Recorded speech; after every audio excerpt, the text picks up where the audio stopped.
Throughout the annals of U.S. military history, some commanders are revered for their courage and tactical genius, while others are remembered for their disastrous missteps.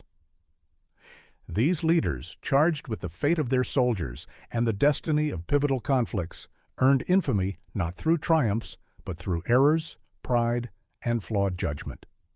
In this account, we examine 4 American generals whose reputations were defined by ineptitude and reckless decision-making. Their choices resulted in catastrophic battlefield defeats and altered history in ways still felt today. Was it bad luck or sheer incompetence? Join us as we reveal the untold truths about these infamous commanders. And before we proceed, don't forget to like and subscribe to help grow our community. George McClellan entered the world on December 3, 1826, in Philadelphia, Pennsylvania.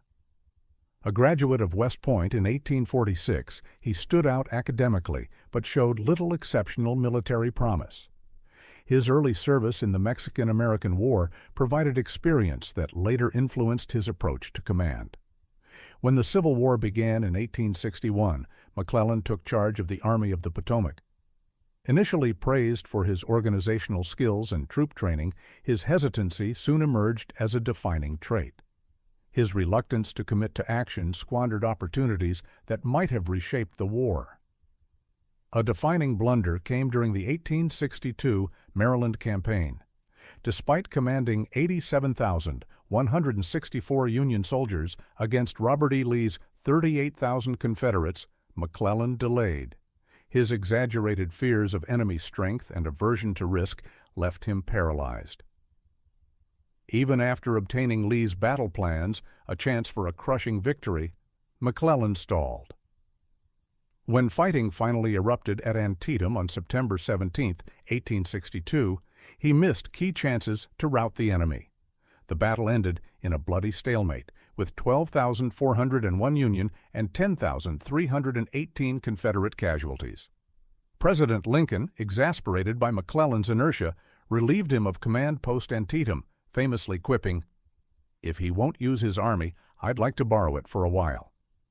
Historians still debate whether bolder actions could have ended the war sooner. Instead, McClellan's caution left Union forces unprepared for future clashes.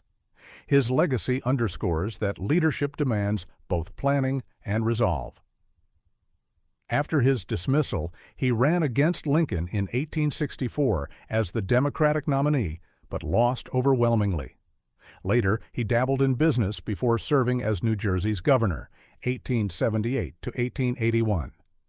Despite early potential, history recalls him more for his shortcomings than his achievements. George Armstrong Custer was born December 5, 1839, in New Rumley, Ohio.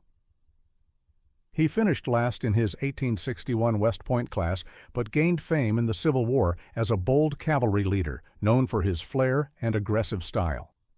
By 23, he was a brigadier general, celebrated for his valor at Gettysburg. Yet his post-war role in the Great Sioux War, 1876, sealed his disgrace. Disregarding orders and underestimating foes, his arrogance proved fatal.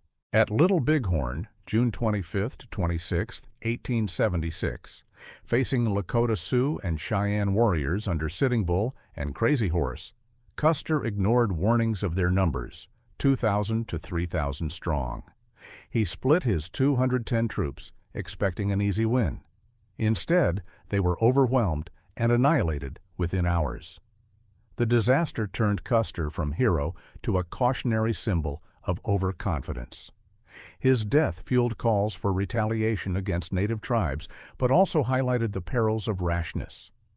Though often mythologized as a doomed hero, historians argue his recklessness caused his demise. Today, he remains a polarizing figure, celebrated in folklore, but scrutinized for his fatal flaws. Daniel Sickles, born October 20, 1819 in New York City, hailed from privilege. A lawyer turned politician, his career was mired in scandal, including a notorious 1859 murder of his wife's lover, where he pioneered the temporary insanity defense.